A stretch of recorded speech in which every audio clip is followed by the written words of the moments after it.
জানলাম আমার কপাল কেন এত খারাপ।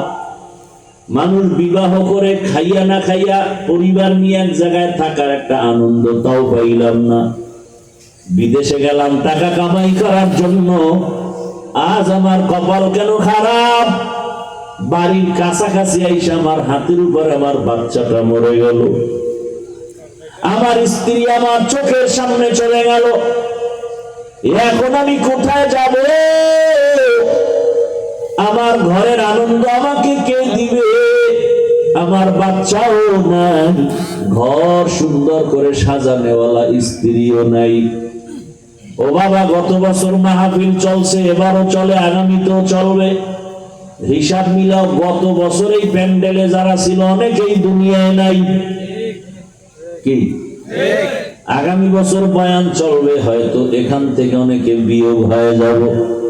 ভাইজান, আমি একটু আগেই বলছি বয়ান আপনারা জানেন, আরো শুনতে পারবেন। আমার কথাগুলো একটু খুব সাদা সিধা কথা, কিন্তু একটু চিন্তা করেন না ভাই।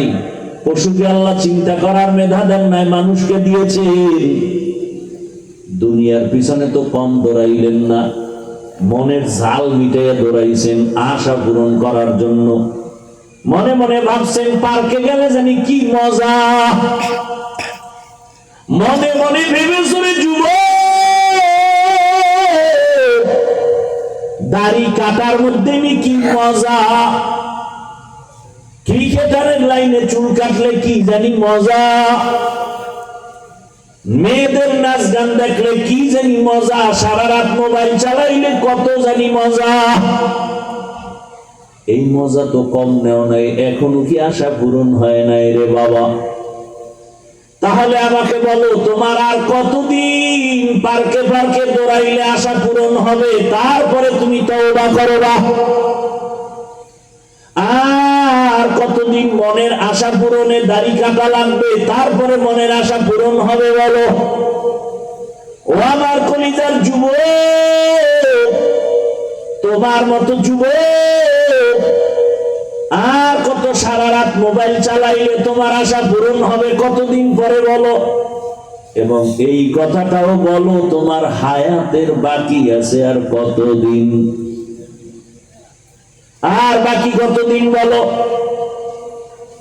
এক সপ্তাহ পরে সিঙ্গাপুরে যাবে, ভিসা হয় না হয়ে গেছে। ফুটন্ত গোলাপের মতো চেহারা, কলিজার যুবক, মাত্র এক সপ্তাহ পরে ফ্লাইট টিকিট কাটাও শেষ। এখন সবার সাথে একটু আনন্দ কথা বলে চলে যাব।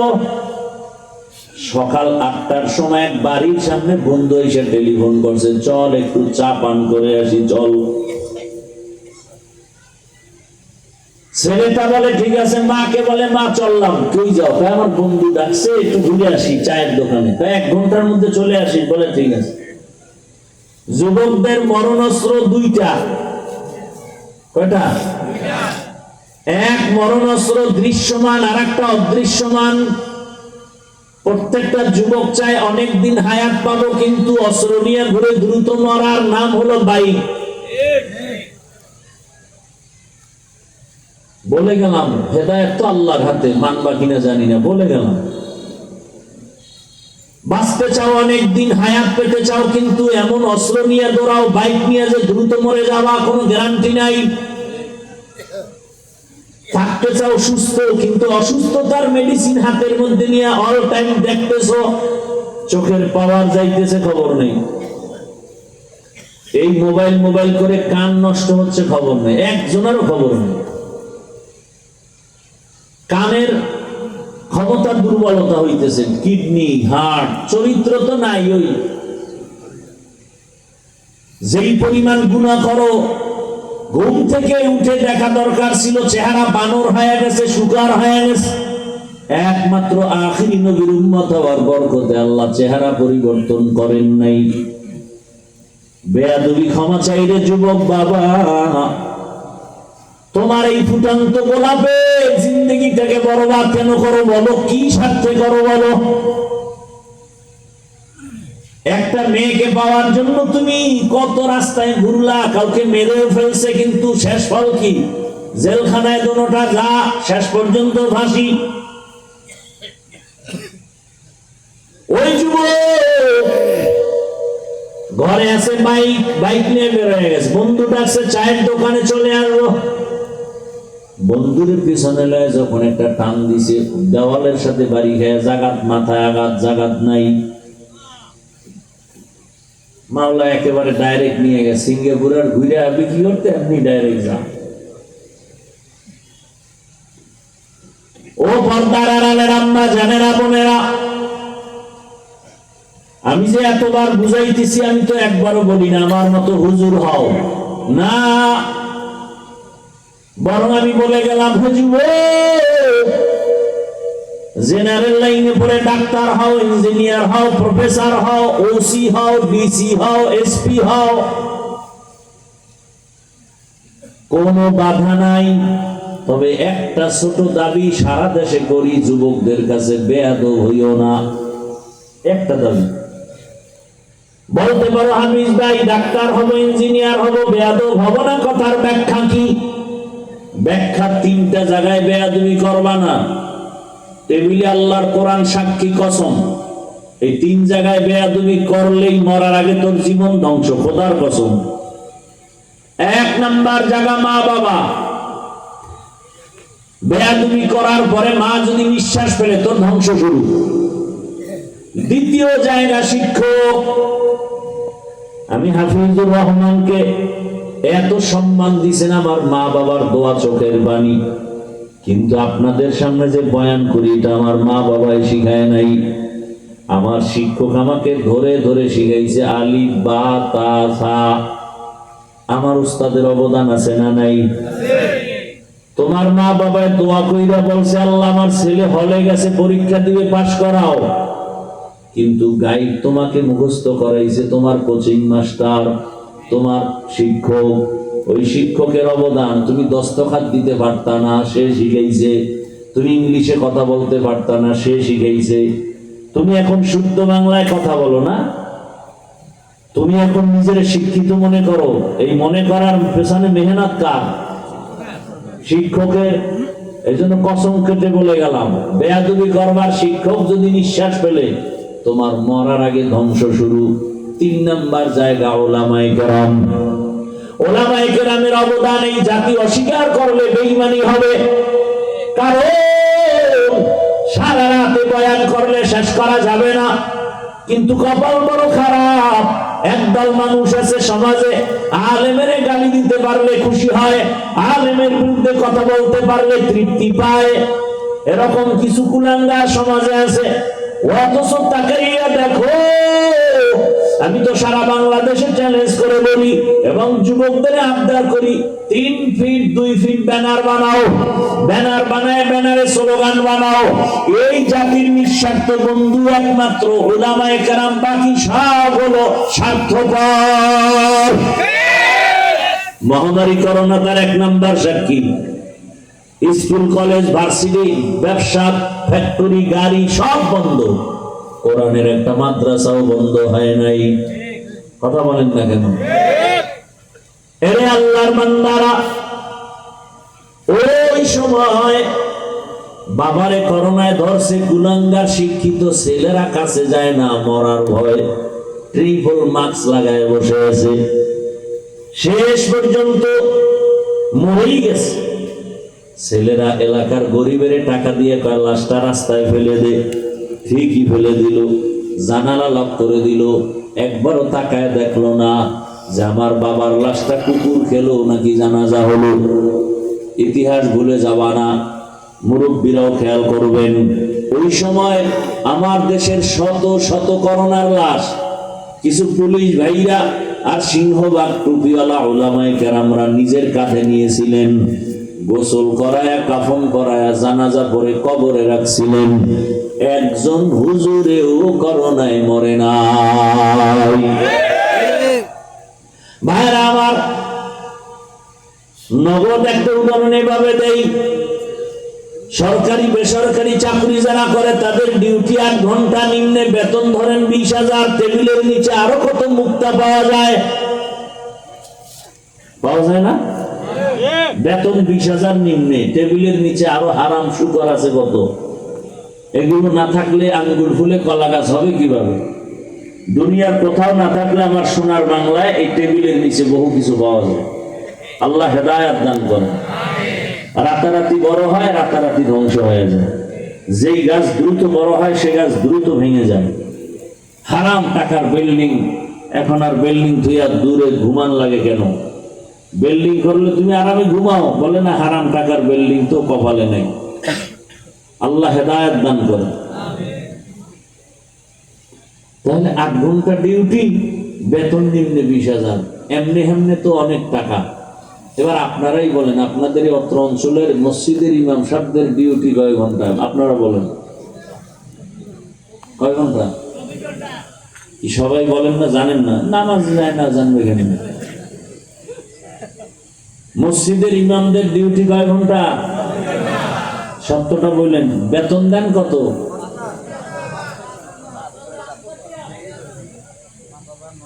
বলেন তো, এর থেকে জুলুম দুনিয়া তার কি হতে পারে? বিবেক দিয়ে একটু চিন্তা করেন তো। এরপরও কি হুজুর কোনোদিন গালি দিছে? জুমাই বলছে এই 30,000 বেতন না করলে আসরের পর থেকে এই সূরাগুলো উল্টো করবো নামাজে, বলছে কেউ? এরপরে আবার 24 ঘন্টা রাখে কি রিমান্ড চলে, রিমান্ড। জোহরের নামাজ ইমাম সাহেব নাই, আসরের সময় রিক্সাওয়ালা কয় গেছিলেন কই? আমি রিক্সা চালে, এত পাওয়ার কেন? 5 টাকা মাসে বেতন দিই, আছে না নাই? এরপরে কোন ইমাম কোন আলেম কাউকে গালি দেয় না, বরং মোনাজাত দিয়েই দোয়া করে, আল্লাহ এলাকায় শান্তি দাও, কবরওয়ালাদের জান্নাত দাও, অসুস্থ রোগী সুস্থ বানাও, ব্যবসাওয়ালাদের ব্যবসায় বরকত দাও। এরপরেও যারা বলবে হুজুরেরা খারাপ, আমি বলি তার 14 বংশের রক্তগুলো খারাপ। तुको जाओ सुन्नते अहमद को जा बा मुहम्मद कैबुअद निस्बत तोरा मन अहब्बा सुन्नती कौले रसूल मजदे काना माई हम कुन कबूल। ও আমার যুবক বাবারা, 3 জায়গায় বেয়াদবি করা যাবে না। আল্লাহর ভয় অন্তরে জমা করো। আল্লাহ বলেন মুসলমান না হইয়া মরণ বরণ করিও না, মুসলমান হইয়া মরো। এর ব্যাখ্যা অনেক সংক্ষেপ কথা, তুমি গুনাহ নিয়ে কবরে আসিও না। মুসলমান শব্দের অর্থ হলো আত্মসমর্পণকারী। আত্মসমর্পণ করার নাম হলো ইসলাম। আত্মসমর্পণ যে করে তাকে বলে মুসলিম, বহুবচনে মুসলমান। আল্লাহ বলেন মুসলমান হইয়া আসো মানে আত্মসমর্পণকারী হিসাবে গুনাহমুক্ত হয়ে আসো। ও আমার যুবক বাবারা, একটু বিবেক দিয়ে চিন্তা করো। তোমার মতো যুবক এই এলাকার মধ্যে জেনারেল লাইনে জীবনে মাদ্রাসায় পড়ে নাই, ব্যবসা করে, চাকরি করে, স্কুল কলেজে পড়ে, 5 বেলার নামাজও পড়ে, এরকম কেউ নাই। আর অজের দরকার নাই, অজ আসলে এই পয়েন্ট। আর জীবনে হেদায়েত পাইলেই একটা কথাই যথেষ্ট। আমার মতো যুবক যদি জেনারেল লাইনে থাকি আর আর্মি পুলিশ বিডিআর চাকরি করে, নামাজ পড়ে, বলো বাবা তুমি পারো না কেন? তোমার কপালে 3 জায়গার কোন এক জায়গার অভিশাপ লাগলো কিনা আমার ভয় লাগে। না হয় তোমার মতো যুবক রাস্তায় গাড়ি চালায়, নামাজ পড়ে, তুমি কেন পারো না? কৃষি কাজ করে, নামাজ পড়ে, তুমি কেন পারো না? নদীর মধ্যে মাছ ধরে, নামাজ পড়ে, তুমি কেন পারো না? কলেজে ক্লাস করে, নামাজ পড়ে, তুমি কেন পারো না? ডাক্তার, প্রফেসর, ইঞ্জিনিয়ার, নামাজ পড়ে, তুমি পারো না কেন? তুমি ডাক্তার হও, বেয়াদব হয় না। ইঞ্জিনিয়ার হও, বেয়াদব হয় না। ডাক্তার হইয়া বেয়াদবি করলে তাসলিমার মতো জুতার বাড়ি খেয়ে জমিন থেকে পালাতে হবে। ভাইরা আমার, অনুরোধ, মনটাকে বুঝাবার কিচ্ছু দরকার নাই। আমি চাই বাবা তোমার সম্মান আল্লাহ অনেক উপরে উঠায় দিক। তোমার মধ্যে সেই মেধা আছে, তুমি নষ্ট করো কেন?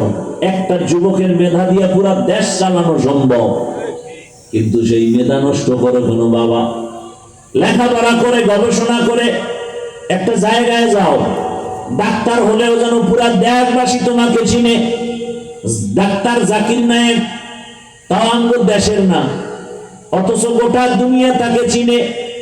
ও হোমিওপ্যাথিক ডাক্তার, বড় আলেম না, বলতে গেলে তেলাওয়াত করে তাও অত সুন্দর না, এরপরে সারা দুনিয়ার মানুষ তাকে সম্মান করেনি, করে কেউ গালি দেন। এক সময় বলতো কোনো মাযহাব মানা লাগবে না, এখন সে বুঝ পেয়েছে না মাযহাব মানা ছাড়া ইসলাম মানা যাবে না, কোনো রাস্তা নাই। তাহলে একজন ডাক্তার হইয়া সম্মান হওয়ার পেছনে কি এলেম লাগছে? এলেম? আমি চাই তুমি ডাক্তার হও, বেয়াদব হয় না। পুরা কুমিল্লা না পুরা বাংলাদেশের মধ্যে যেন তোমার সুনাম অর্জন হয়, মানুষ যেন তোমাকে অমর হিসাবে কলবে রাখে, অন্তরে জমা রাখে, সম্মানের নজরে রাখে। আর সেই জন্য লাগবে মা বাবার দোয়া, শিক্ষকের দোয়া, ওলামায়ে কেরামের পরামর্শ, দোয়া লাগবে, না আগানো যাবে না। মা বাবার দোয়া, চোখের পানি ছাড়া সন্তান সফলতা জীবনে আসবে না, আল্লাহর কসম। শিক্ষকের দোয়া, ওলামায়ে কেরামের দোয়া, নেক নজর, এরপরে তোমার জীবনটা সফল করে নাও।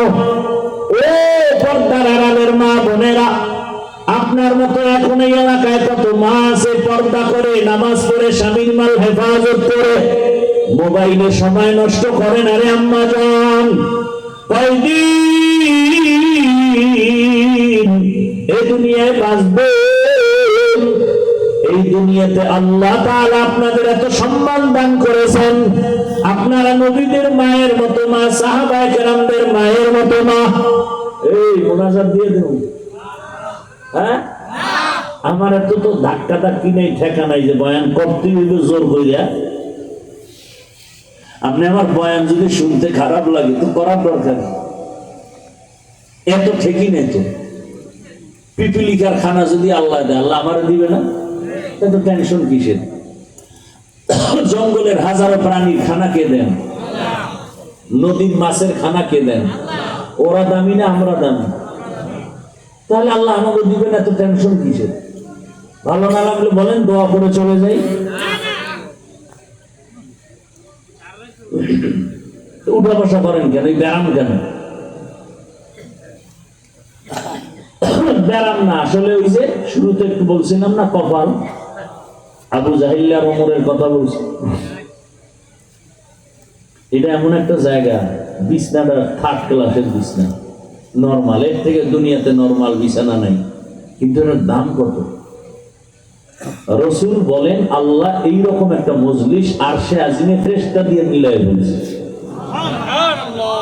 এবং ওখানে আমাদের গুণগান বলতেছেন। শেষ ফলে আল্লাহ ঘোষণা দিচ্ছেন এই প্যান্ডেলে যারা বসছে ওদের সব গুনাহ মাফ। এই জন্য প্রায় বলি, এই সমস্ত জায়গা যদিও থার্ড ক্লাসের বিছানা, দেখুন আসতে কপাল লাগে, কপাল, এখানে বসতে কপাল লাগে, মোনাজাত দিয়ে যাইতে কপাল লাগে, সবার কপালে হয় না। শুরুতেই বলছিলাম, পুলিশে মারে কাঁদে না, কোরআনের বাগানে বয়ান শুনে মানুষের চোখে পানি, ওরে মারে কে, ও কাঁদে কেন?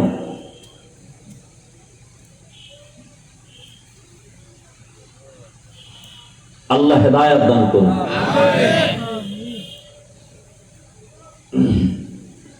ভাইরা আমার কথা উল্টা পাল্টা হইতেছে মনে হয় না? যদি উল্টা পাল্টা মনে হতে আয়াত দিয়ে দেন, বক্তাকে আয়াত দিয়ে দেবেন যে আপনি এত এই 5টা আয়াতের ব্যাখ্যা করবেন, এই সূরার ব্যাখ্যা করবেন। তো 10 জন বক্তা 10টা, 10 দুগুণ 100 আয়াতের ব্যাখ্যা হয়ে যাবে আলাদা আলাদা। মানুষ কোরআনও শুনলো, বয়ানও শুনলো। কিন্তু সাধারণ কিছু চালাক মানুষ আছে, ওদের অন্তর হলো খারাপ। ওরা মনে করে কি তাফসীর করলে বুঝি আমগো বিরুদ্ধে যাবে না। বড় চালাক কিছু খারাপ মানুষ আছে, মনে করছে কোরআন দিয়ে কথা বললে বুঝে, আরে বেটা কোরআন দিয়ে বয়ান করলেই তো আমার সুদখোরের বিরুদ্ধে আগে বলতে হবে। কোরআন কি সুদখোরের পক্ষে, বর্ষণের পক্ষে, দুর্নীতিবাজের পক্ষে, হ্যাঁ, গণতন্ত্রের পক্ষে? তা আমি যদি এখন কোরআন দিয়ে বয়ান করি গণতন্ত্রের বিরুদ্ধে বলতে হবে, কথা বলেন। আমি যদি কোরআন দিয়ে বয়ান করি বেনামাজির বিরুদ্ধে বলতে হবে। আমি এখন কোরআন ধরে ধরে বয়ান করি তাহলে রাজনীতির পক্ষে বয়ান করতে হবে, ইসলামের রাজনীতি। যে আমারে বর করা শক্তি যুবকরা চালাক যদি এটি বাংলা কোরআন লো, এবার আমি আরবিটা শুনাই রাজনীতি কত প্রকার কি কি বুঝায় যায়।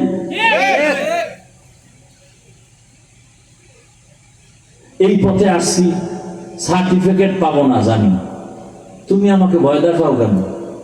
এই পথে আসার আগে ভাবছি টুপির কারণে দাড়ির কারণে শত হাজার আলেম ফাঁসির মঞ্চে গেছে, যাই না শুনে এই পথে ঢুকছি, তুমি আমাকে ভয় দেখায় লাভ কি?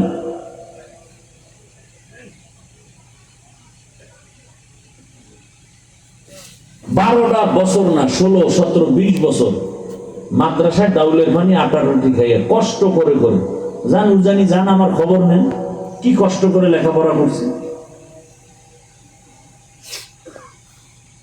আর কি পড়ছি 24 ঘন্টা কোরআন হাদিস, কোরআন হাদিস, আয়াত কয়টা, নক্তা কয়টা, জের কয়টা, জবর কয়টা, বিধানের আয়াত কতগুলো, রাজনীতির আয়াত কতগুলো, জিহাদের আয়াত কতগুলো, তাবলীগের আয়াত কতগুলো, জিকিরের আয়াত কতগুলো, এর ব্যাখ্যা কি, মাসআলা কি, ফতোয়া কি, সব পড়লাম। আর এখন তুমি সুদ খাইয়া খাও, হুজুর বয়ান এমনি করেন না।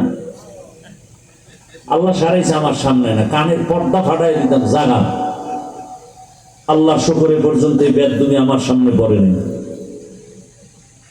আল্লাহ হেদায়েত দান করুন। তোমার থেকে বয়ান শিখতে হবে না। এই মঞ্চটা কি রাজনীতির মঞ্চ? হ্যাঁ, তাহলে রাজনীতির বক্তব্য হবে কেন?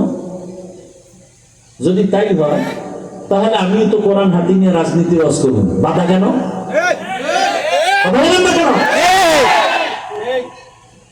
মসজিদ রাজনীতির মসজিদ, সেখানে ভোট চাই কেন?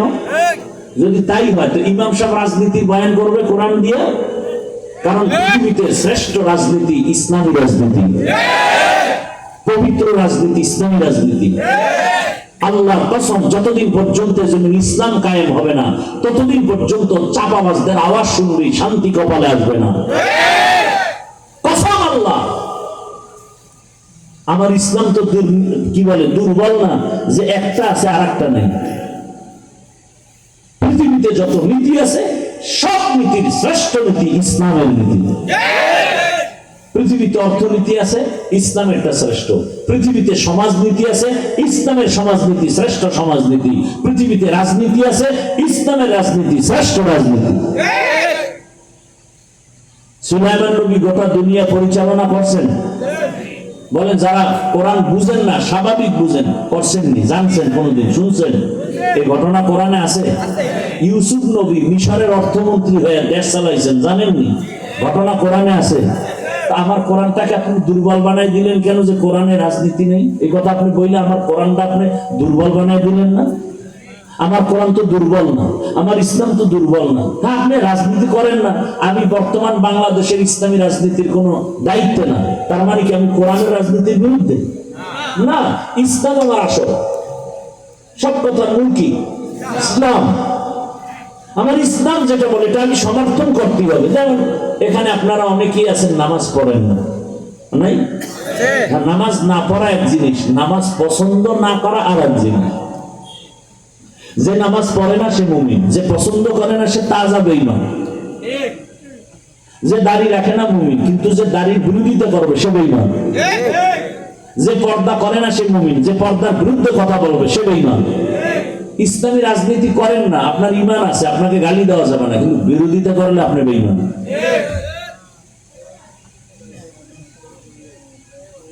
আল্লাহ বুঝার তৌফিক দান করুন।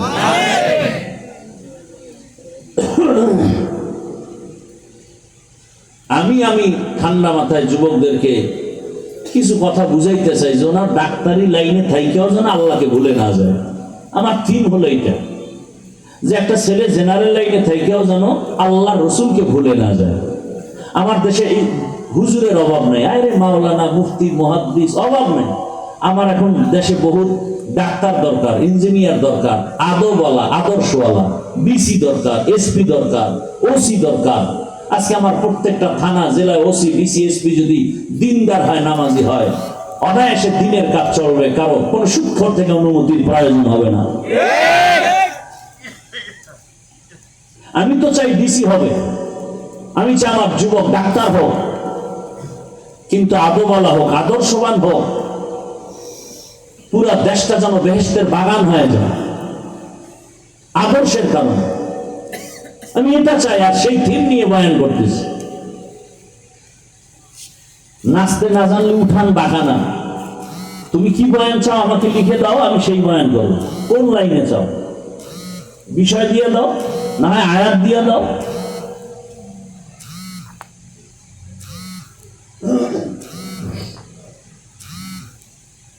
বলে কেচ্ছা কাহিনীর বস্তু। পৃথিবীতে কেচ্ছার শ্রেষ্ঠ কিতাব হলো কোরআন শরীফ। তোমার জানা আছে, খবর আছে? পৃথিবীর শ্রেষ্ঠ কিচ্ছা কাহিনীর কিতাব প্রথম হলো কোরআন, দ্বিতীয় হলো হাদিস। তোমার তো খবরই নেই। আল্লাহ আমাদেরকে হেদায়াতের দৌলত দান করেন।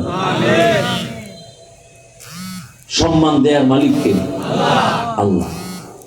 আল্লাহ যাকে দিবে সম্মান স্থায়ী।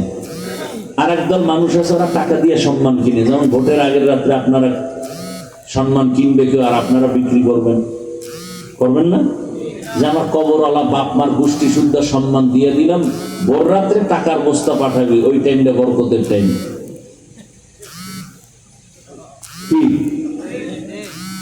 ভোট দেবে একজন ব্যক্তি, একটা ভোট দিবে, 10 জায়গায় বিক্রি করবো। তো ভোটের আগে যারা টাকা খাইবা এদেরকে আমি বলি, তোমরা বাথরুমে ঢুকে 10 গ্রাম পায়খানা খাইও, আর কুমিল্লা শহরে গিয়ে হালাল সাবান দিয়ে কুলি হইল, গন্ধ শেষ। আর যারা হারাম খাবা, জাহান্নামের আগুন ছাড়া তোমার নিস্তার নেই। দেশ স্বাধীন হয়ে গেছে, সারা দেশের মধ্যে স্বাধীন স্বাধীন স্বাধীন, হাতে তালি, চিল্লা চিল্লি স্বাধীন। স্বাধীন হলে আন্দোলন চলে গেল এখনো। স্বাধীন যদি সফল হয়ে থাকে, আমার বাবার সামনে তার মেয়েকে ধর্ষণ করা হয় কেন? স্বাধীন যদি সফল হয়, স্বামী স্বামী স্ত্রীকে ধর্ষণ করা হয় কেন? স্বাধীন সফল হলে পানির মধ্যে এখনো লাশ ভাসে কেন? আমার ব্যবসায়ী শান্তি মতে ব্যবসা করতে পারে না কেন? বোঝা গেল সফল স্বাধীন হয়নি। প্রস্তুতি নাও, আর এক স্বাধীন করতে হবে, সেই স্বাধীন হবে ইসলামের স্বাধীন।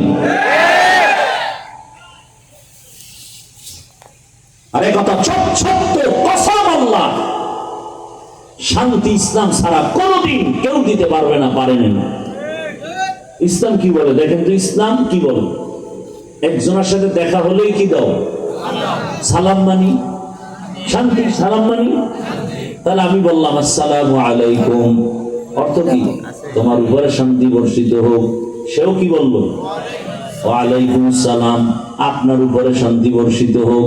দুই দিক থেকে যখন শান্তির দোয়া চলে, মাঝখানেও শান্তি নাই। ইসলাম কি বলে? এই বড়রা, ছোটদেরকে মায়ার নজরে দেখো। ও ছোটরা, বড়দেরকে সম্মানের নজরে দেখো। আল্লাহর কসম, আমার দেশের সব বড়রা যদি ছোটদেরকে মায়ার নজরে দেখে, বাংলাদেশে একজন বড়রাও ছোটদের উপরে জুলুম করবে না। করবে? এই মায়ার নজর থাকলে জুলুম করবে। আবার ছোটরা যদি বড়দেরকে সম্মান করে, কোনোদিন বেয়াদবি করবে না। শান্তি। ইসলাম বলে কর্মচারী কাজ করে, ঘাম ঝরার আগে বেতন দাও। আর শ্রমিক দিবস পালন করা লাগবে। আমাদের দেশে মে দিবস পালন হয়, 1 মে শ্রমিক দিবস, অথচ শ্রমিকের অধিকার এখনো ঠিক মতো পায় না। ইসলামে এত শান্তি। গালি দেওয়া যাবে না, ইসলাম। গীবত করা যাবে না, ইসলাম। মিথ্যা কথা বলা যাবে না, এর নাম ইসলাম। কারো হক নষ্ট করা যাবে না, কারোর উপরে জুলুম করা যাবে না। ইসলাম কত সুন্দর। কারো একটু জিনিস না জিগায় ধরাও যাবে না, ইসলাম। বাবায় ছোট বাচ্চা নিয়ে গেছে কথার কথা কংসনগর বাজারে, ফলের দোকানে গিয়ে কয় ভাই আপেল কমলা লিচু নিব বেদানা নিব, এমনি বাচ্চা মানুষ তো ও ফট করে একটা ধরো একটা আঙ্গুর ধরে মুখে দিয়ে ফেলাইছে। এখন সম্মানিত বাবার তো মাথা খারাপ হয়ে গেছে, ইজ্জতে লাগছে। ফল টল কেনা বাদ আগে আইতেছি বাড়িতে, পরে পরে কিনে মাথা গরম হয়ে গেছে, আমার ইজ্জত নষ্ট। বাসায় গিয়ে কয় বউরে, এই তুমি কোনদিন কি অন্যের ঘরের কোন জিনিস না জিগায় খাইছো? বউ কয় না, কয় হ্যাঁ খাইছো। নাহলে আমি খেয়েছি, নাহলে আমার বাচ্চা এরকম হবে কেন? কিন্তু বিবি বোঝো, আমি জীবনে কোনোদিন কারো জিনিস না জিজ্ঞাসা করে ধরি নেই। এবার দেখো ভেজালটা তোমার মধ্যেই থাকতে পারে। স্ত্রী কয় মনে পড়ে না, মনে পড়ে না। হঠাৎ একদিন পরে মনে পড়ছে, আমাদের বাবার বাড়ি থাকতে পাশের বাড়িতে একটা গাছ ছিল, বড়ই গাছ। ওই গাছের ডাল আমগো বাড়িতে ঝুলে রাখছিল, পড়ছিল, ওখান থেকে একটা বড়ই ছিঁড়া নাজি গিয়ে খেয়ে বলছি আমি, হ্যাঁ কাম তো ওখান থেকে বেঁচে গেছে। ভাইরা আমার, বড় কঠিন হালাত। ইসলাম কত সুন্দর। যাকাত দাও ধনীরা, যাকাত আদায় করো, গরিবের হক আদায় করে দাও। ইসলামে বলে অর্থনীতি নেই। আল্লাহর জাতের কসম, পৃথিবীতে শ্রেষ্ঠ কল্যাণমুখী অর্থনীতি হলো ইসলামী অর্থনীতি। জানে না ইসলামী অর্থনীতির মূল একটা পয়েন্ট হলো যাকাত। ইসলামী অর্থনীতির এক পয়েন্ট হলো হালাল ব্যবসা। ইসলামী অর্থনীতির এক পয়েন্ট হলো মানুষের কর্জে হাসানা দাও। এলাকার গরিব বড় লোকের আমার 5,000 টাকা ধার দিবেন, সামনে ঈদ আসতেছে, জামা কাপড় কিনবো, 1 মাস পরে দিব। নাই নাই নাই নাই, বড় লোক নাই। কানে কানে কয় সুদে দিবেন। কয় লাখ নিবি? আছে না? না। জিন্দেগি মে বন্দগি তু করনা হে, जिंदगी में बंदगी तू करना है, जिंदगी में बंदगी शर्मिंदा है, जिंदगी में बंदगी शर्मिंदा है। यहाँ हम सब मुसाफिर दिल ना लगा, अहले दिल की नजर से रूह करता जा। यहाँ हम सब मुसाफिर दिल ना लगा, अहले दिल की नजर से रूह करता जा। शाह दौलत सब फकीर गर नेक नहीं, शाह दौलत सब फकीर गर नेक नहीं, जिंदगी में बंदगी तू करना है, जिंदगी में बंदगी तू करना है, जिंदगी में बंदगी शर्मिंदा है, जिंदगी में बंदगी शर्मिंदा है, जिंदगी में बंदगी कुन बंदगी, बंदगी बे जिंदगी शर्मिंदगी। भाईरा আমার, ও আমার পর্দার আড়ালের মা বোনেরা, আপনাদের এত মর্যাদা বলতেছিলাম, এত মর্যাদা। আপনারা আলেমদের মায়ের মতোই তো মা। আপনারা তো আয়েশা রাদিয়াল্লাহু আনহার মতোই নারী, খাদিজা রাদিয়াল্লাহু আনহার মতোই নারী। এরে আম্মা জান, এই জমিনের মধ্যে আল্লাহর এক বড় দুশমন ছিল ফেরাউন। জানেননি তার স্ত্রীর নাম কি? বলেন। এরে আম্মা জান, এত বড় বেঈমান ফেরাউন, ও ঘরে আসিয়া কত বড় দামি। আল্লাহর নবী বলেন কিয়ামতের দিন জান্নাতে আসিয়ার সাথে আমার সাথে বিবাহ হয়ে যাবে। সুবহানাল্লাহ। সুবহানাল্লাহ। কিয়ামতের ময়দানে মানুষগুলো বেকারার হয়ে যাবে। নবীদের কান্নার আওয়াজ, সূর্যের গরম। ওই সময় জান্নাতের 8টা দরজা খুলিয়া 4 জন নারীকে বারবার ফেরেশতারা ডাকবে, হিসাব লাগবে না। আসো। কয়জন? এর মধ্যে একজন হবে ফেরাউনের স্ত্রী আসিয়া।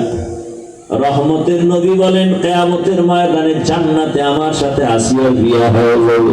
সুবহানাল্লাহ। কত বড় বেঈমান ফেরাউনের ঘরে থেকে আসিয়া আমার আল্লাহকে কেমন ভাবে রাজি করায় নিলেন।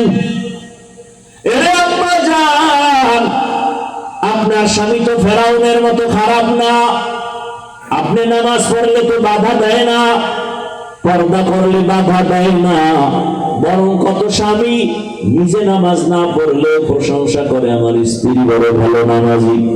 ও আম্মা জান, এখনো কি তওবা করবেন না? দুনিয়া কিছুই না, চলে যাবেন তো একদিন, বিদায় হবেন, কেউ নাম নিবে না।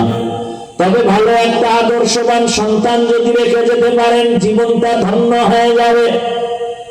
ওই ফেরাউনের ঘরে থাকি আসিয়া আমার আল্লাহকে এত ভাবে আপন বানায় নিয়েছে। এর পেছনে কারণ কি? এত বড় বেঈমানের ঘরে আল্লাহর পেয়ারা বান্দি, তার কারণ কি? বলে সোহবতে সালে তোরা সালে গুনা, সোহবতে সালে তোরা সালে গুনা। একমাত্র কারণ সোয়া লাগছে মুসা নবীর খেদমত। আসিয়া মুসা নবীর খেদমত করছে না, এ সোয়া লাগছে। আল্লাহ তাআলা হেদায়েতের দরজা খুলে দিলেন।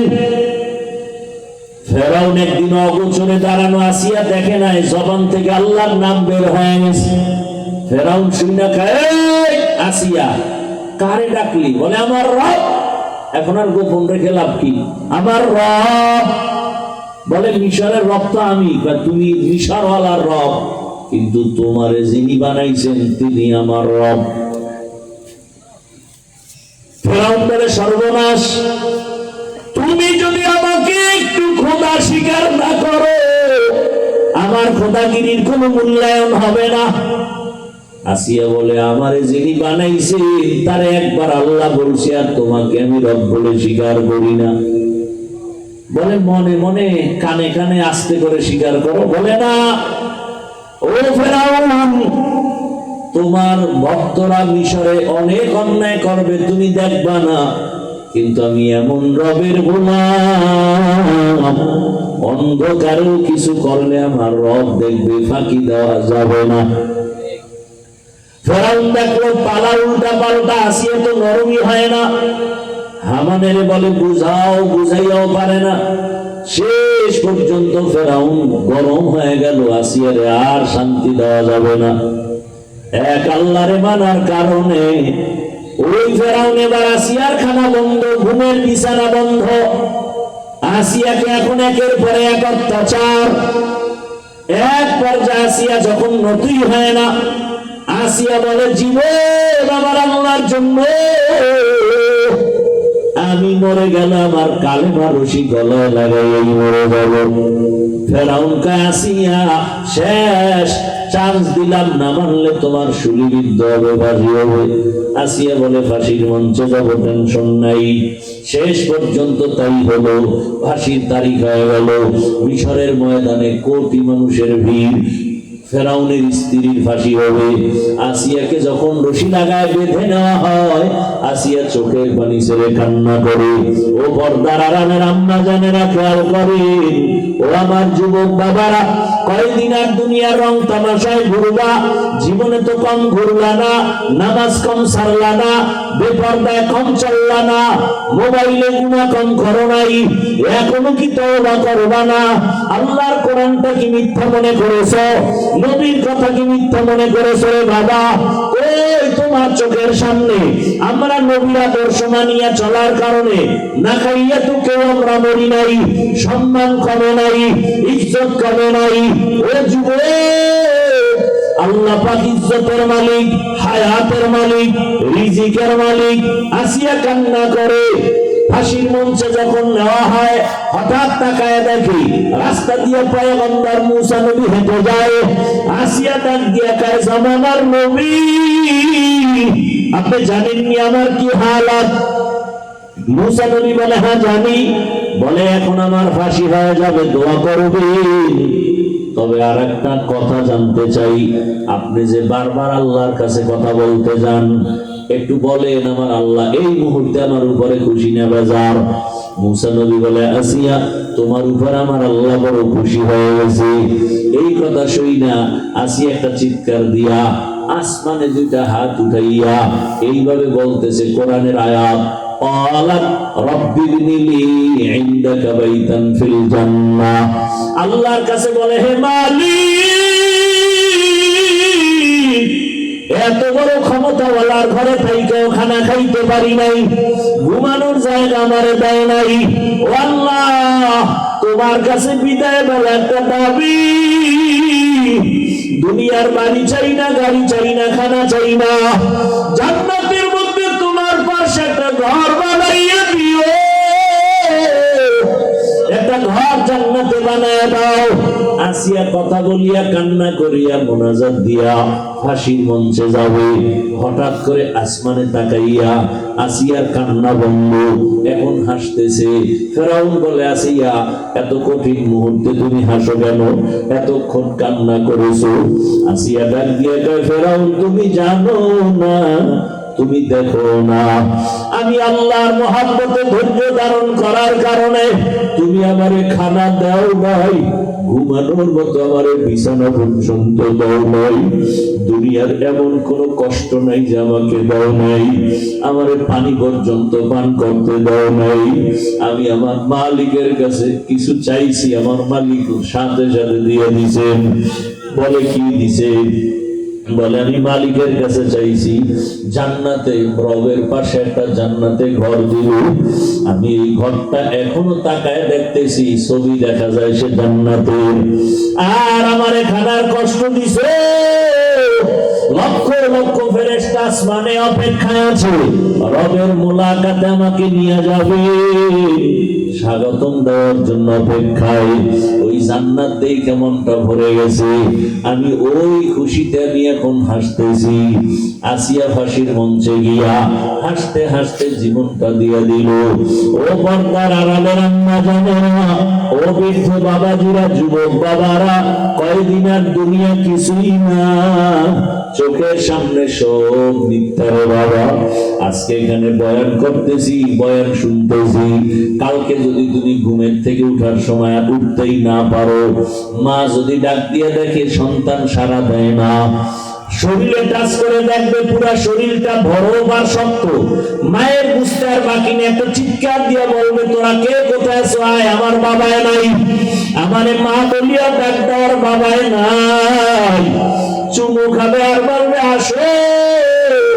আমারে আর কে আম্মু বলে ডাকবে, এখন আমি বড় একা।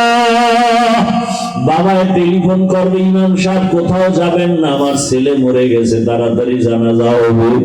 কাউরে বলবে, বাজারে যাও কাফন কেনার জন্য।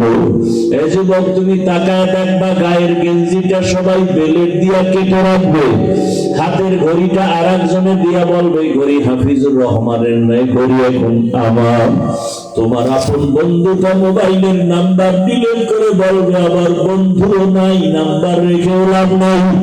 কার পিছনে ঘুরে ঘুরে দাড়ি কাটছো,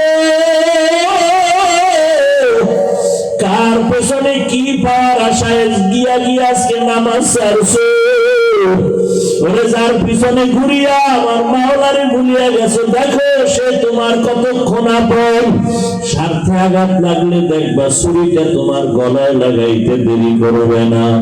এখন তো শত্রু লাগে না কাউকে মারার জন্য, বরং দলের লোক দলের মানুষের মেরে ফেলে, বন্ধু বন্ধুকে হত্যা করে ফেলে। ও আমার যুবক বাবা, ও মা বোনেরা, বৃদ্ধ বাবাজিরা, কার পিছনে ঘুরিয়া কি পাওয়ার আশায় নামাজ ছাড়লেন, টুপি ছাড়লেন, ইসলাম ছেড়ে দিলেন, নবীর আদর্শ ছাড়লেন? এখনো পায়ে হাত রেখে বলি, জাহান্নামের ভয় তওবা করেন, মনে মনে আল্লাহকে ডাকেন, হে মালিক, জীবনে তো গুনাহ কম করি নাই, আমার গুনার খবর আমার মা বাবা ভাই বোন কেউ জানে না, জানলে তো আমারে সম্মানের মহাব্বতের নজরে দেখতো না।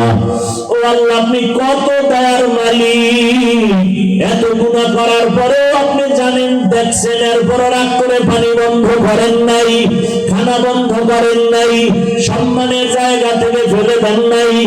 আজকে তওবার নিয়ত করলাম, আর নামাজ ছাড়বো না, আর দাড়ি কাটবো না, বেপরদায় চলবো না। মা বাবার দোয়া নিয়া, শিক্ষকের দোয়া নিয়া, ওলামায়ে কেরামের দোয়া পরামর্শ নিয়া নবীজির আদর্শ মেনে চলবো।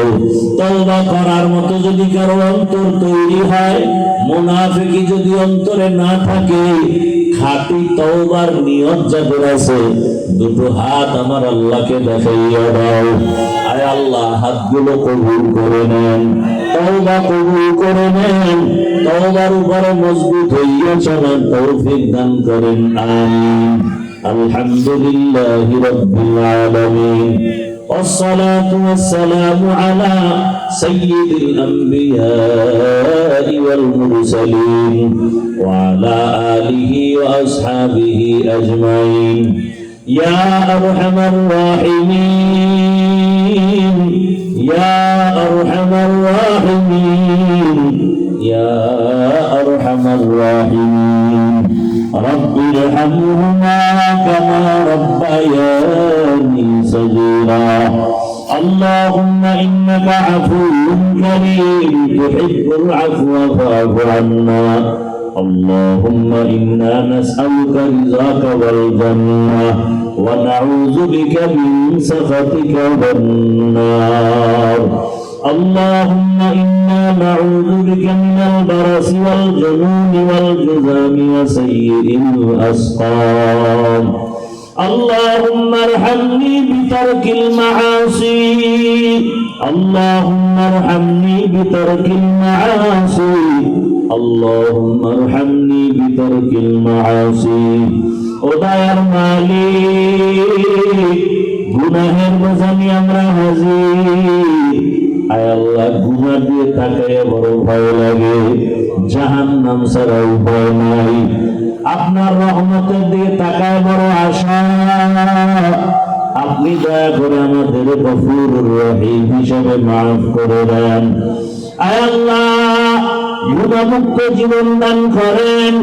মৃত্যু পর্যন্ত তওবার নিয়ত করেছি, মজবুত হয়ে চলার তৌফিক দান করেন। এলাকায় শান্তি দান করেন আল্লাহ। আয় আল্লাহ, মাদ্রাসা মসজিদ গুলো কবুল করে নেন। আয়োজনকারী সহযোগিতাকারীদের কবুল করে নেন। আয় আল্লাহ, দিনের নেক আশা পুরা দেন। নবীর সুন্নাত আলা জীবন দান করেন, ইজ্জতের জিন্দেগি দান করেন। আয় আল্লাহ, মা বোনদের আবেদা পর্দাওয়ালা বানায় দেন, সন্তানগুলো নেককার বানায় দেন, গুনাহের প্রতি ঘৃণা জমায় দেন। মা বোনদের আবেদা পর্দাওয়ালা বানায় দেন, সন্তানগুলো দিনদার বানায় দেন। আমার কলিজার যুবকদের দিনের খাদেম বানায় দেন। মোবাইলের গুনাহ থেকে হেফাজত করেন আল্লাহ। সারা দুনিয়াবাসীকে মাফ করে দেন আল্লাহ। প্রবাসীর জীবনে যারা আছে হেফাজত করেন আল্লাহ। আয় আল্লাহ, প্রবাসীদেরকে হেফাজত করেন, মুসিবত থেকে বাঁচায় দেন, রুজি রোজগারে বরকত বাড়ায় দেন। বাংলাদেশ ইসলামের জন্য কবুল করে নেন, বাতিলের মোকাবেলায় বিজয় দান করেন। উলামায়ে কেরামের এক বানায় দেন। আয় আল্লাহ, যারা চাকরি করে, ব্যবসা করে, হালাল ভাবে বরকত বাড়ায় দেন, হারাম থেকে হেফাজত করে, অভাব দূর করে ঋণ আদায়ের ব্যবস্থা করে দেন। আয় আল্লাহ তাআলা, ঋণদাতাদেরকে মহব্বত ওয়ালা বানায় দেন। আয় আল্লাহ তাআলা, সুন্নাত ওয়ালা ইজ্জতের জীবন দান করে নবীজির রওজা বাইতুল্লাহ জিয়ারতের জন্য কবুল করে নেন। আয় আল্লাহ তাআলা, দিলের নেক আশা পূরায় দেন। আয় আল্লাহ, মাদ্রাসা মসজিদ সহ অন্যান্য শিক্ষা প্রতিষ্ঠান নবীর আদর্শে কবুল করে নেন। আয় আল্লাহ, আমার কলিজার প্রত্যেকটা যুবকের দিনদার বানায় দেন, উলামায়ে কেরামের সোহবত ওয়ালা বানায় দেন। আয় আল্লাহ, মেহেরবানি করে আমাদের সবাইকে দ্বীনের খাদেম বানায় দেন। উলামা তোলাবা উম্মতের অন্তরে ইজ্জত মুহাব্বত রহম বাড়ায় দেন। আয় আল্লাহ, ইলমে হিকমত আমলে বরকত বাড়ায় দেন। আওয়াজে কথায় রুহানিয়ত স্পষ্টতা রহম বাড়ায় দেন। চলার পথে ইজ্জতের সাথে হেফাজত করেন, মুখালিফের মুওয়াফিক বানিয়ে দেন। মুহিব্বিন মুতাআল্লিকিনদেরকে কবুল করে নেন, দিলের নেক আশা পূরায় দেন। চলার পথে জানমালা হাল পরিবার হেফাজতের ব্যবস্থা করেন। আয় আল্লাহ, নবীজির রওজা বাইতুল্লাহ জিয়ারতের জন্য কবুল করে নেন। আয় আল্লাহ, নবীজির মুহাব্বতে দিলের নেক আশা পূরণ করে দেন, মা বোনদের কবুল করে নেন। আয় আল্লাহ, আমরা যারা হাত তুলেছি জানি না এখানে কারা ইয়তীম, জীবনে আর বাবাও দেখবে না, বাবা বলে ডাক দিতে পারবে না, কে যেন মা হারা অসহায়, মেহেরবানি করে সবার কবর জান্নাত বানায় দেন আল্লাহ। আয় আল্লাহ, আম্বিয়ায়ে কেরাম, সাহাবায়ে কেরাম, শুহাদায়ে কেরাম, আউলিয়ায়ে কেরাম, আসাতিজায়ে কেরামদের মাকাম জান্নাতি উঁচু বানায় দেন। দীর্ঘ নেক হায়াত আমাদের দান করেন, সুস্থতার নেয়ামত বাড়ায় দেন, অসুস্থতা দূর করে দেন আল্লাহ। আয় আল্লাহ তাআলা, সুস্থতার সাথে নেক হায়াত দান করেন, মুখালিফের মুওয়াফিক বানায় দেন। আয় আল্লাহ, ইলমে হিকমত আমলে বরকত বাড়ায় দেন, তাকওয়া ওয়ালা জিন্দেগি দান করেন, গুনাহের প্রতি ঘৃণা জমায় দেন, নবীজির মুহাব্বত আমাদের দোয়া কবুল করে নেন। হাসবুনাল্লাহু ওয়া নি'মাল ওয়াকিল, নি'মাল মাওলা ওয়া নি'মান নাসীর। ওয়া সাল্লাল্লাহু তাআলা আলা খায়রি খালকিহি মুহাম্মাদিন ওয়া আলিহি ওয়া আসহাবিহি আজমাইন বিরহমাতিকা ইয়া আরহামার রাহিমিন। 1 মিনিট বসবেন, 1 মিনিট একটু ভাই, বয়ান হয়ে গেছে, এখন যার যার বাসায় চলে যাবেন। 1 মিনিট বসেন। আমার ব্যক্তিগত